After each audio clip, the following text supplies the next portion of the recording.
guys. Thank you for those 1, 2, 3, 4 viewers that I have on a daily basis. I mean, like I said, I'm just going to do this. This is just a way for me to, get the message out there. We need more patriots, more conservative to just share their voice and their opinions. Because the left is winning the cultural war in America. I mean, they basically have 90% control over their message getting out faster than the right does, than the conservative do. I mean, they can get their message out to mass media, Hollywood, academia, radio stations, politicians, and it's just, they're just better at it. Sorry, but that's just, how it's been. They control the industry, and the only way we get our message out is by making videos, maybe getting more organized. They seem to be, very well organizing. So talking about organization yesterday, I watched, all the news clips just to stay informed.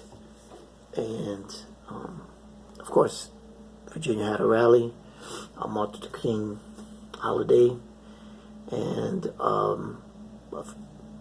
it's typical left. They said, what a shame that they're running a white nationalist rally on Martin Luther King's birthday. Of course, that wasn't what it was. It was a rally about 2A, which is, I keep holding back from saying gun rights, because it's not shouldn't be called gun rights. It should be called something else, because we have the right to defend ourselves, and that if that has to be in the form of guns, then that's what it takes. But it's human rights. That's what it should be. It should be our God-given right. And I don't think we should have a law that, forbids us from having any kind of gun. I think the law should clearly say that you have the right to defend yourself, and that's it. Any means necessary. But that's just my opinion. And, most of these videos that people put out are always opinion-based. And it just seems like on the right, people, conservative-minded people always use facts and try to draw conclusions by making all the dots connects, and it almost sometimes seems like it's a conspiracy. And so to the leftists, when you hear these things, their brain doesn't process it well. So what ends up happening is it comes out as racist, homophobic, misogynist, Islamophobic, all the negative things. So it goes in at, it's coming out as a positive message, but it's going in and coming out as something negative, because I think the conservatives and people on the right, and even our politicians in general, have a problem with packaging things so that they can appeal to the younger generation or to the masses in general. And, when the left goes out there and they do their protests and their marches, it's always about passion and how they're feeling. And I think that they own that portion of communication to the American people. They own it. When the right tries it comes across as almost like being phony and forced and pandering. And I almost agree with that, because, for a long time when I was living in New York and I was growing up, it was hard for me to,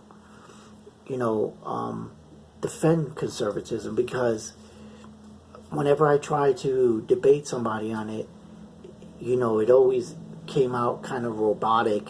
It was always based deep in facts and truth and reality. And the left doesn't hear that. They don't hear it. They just don't. To them, it's meaningless. It's just words and numbers. And so that's why our message doesn't resonate with the younger people, because when we say it, sometimes it just comes across like a robot, just talking numbers and graphs and statistics, and it's just like when Donald Trump, when our president goes on stage in his rallies and he starts spewing out numbers, the media doesn't pick up on it. The media doesn't look at statistics or numbers. They look about how people are feeling. And that's where we need to change our message. We need to get to the point where we're telling people there's emotion to this. There's feeling to this. I almost wish that the president was a little bit more humble.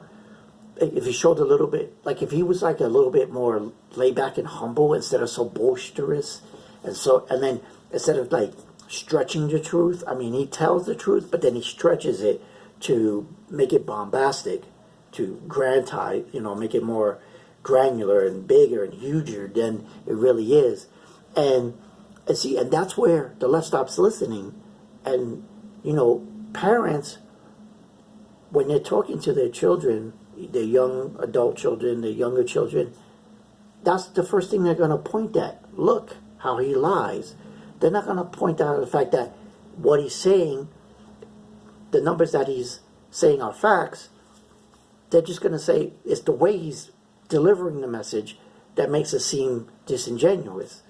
That's where sometimes being a little humble and coming across, I know, and that's his stick is 100% to be in your face, to be boisterous, and I understand that. But sometimes you got to just understand that you're just reaching half of the population when you could be reaching more if you just change your tone and try to deliver the message with a little bit more compassion, a little bit more humbleness. I always wish that he kind of like always, when he goes on these rallies, that he would thank more people. I know he does it. I just would like to see him be more humble about it. It says, I'm not, this is not only me, this is because of you guys that the economy is doing so well. But he always says, my economy, and this is what I do. And so that's why his message doesn't come across, because he touts his accomplishments instead of saying, if it wasn't for you guys, these accomplishments, they wouldn't happen. And that's where I think his people who handle him, I know he doesn't have a lot of people who handle him. He does it himself. But that's where his message sometimes falls on deaf ears with people from the left or people down in the center, because they don't like that. And I wish that was a little bit different. I wish he'd get his message out with more humility. That being said, when I watch the news coverage on this Virginia thing, I mean, it was just all white nationalists, white supremacists, KKK. And, if you just look at the video, the aerial shots, even the videos that the, leftist media was taking, it was so mixed. It was so diverse. It was a conglomerate of different people in different genres, races, ages. And, what comes to me when I think is that whenever a group of white guys are together now, it's automatically they're a group of white supremacists. So if you're telling me, if I go into a cowboy bar and I just see a bunch of cowboys drinking and dancing and having a good time, they're all white supremacists, they're all white nationalists. I mean, that's kind of childish, don't you think? Don't you think that's kind of, unrealistic? Like if I go to a concert, a Christian concert, and it's predominantly white, is that white supremacists coming together to enjoy God? I mean, when is it not white nationalists when a group of Caucasian Americans, white Americans, or just people of fair skin get together? When is it not? I like them to answer that. I would like the media to answer if a group of white people get together and have a rally or go to a concert, when is it not white nationalists? Like, when would you not label them KKK or something like that? Just honestly answer that. Anyway, you guys enjoy the video. You got comments, please share. I'm trying to build it. I mean, I know there's a lot of things I do, like editing and thumbnails and just kind of just the, caption titles and things like that. I'm really just want to put my message out there and hope that other people can feel like they want to get their message out there too. All right, you guys have a good day.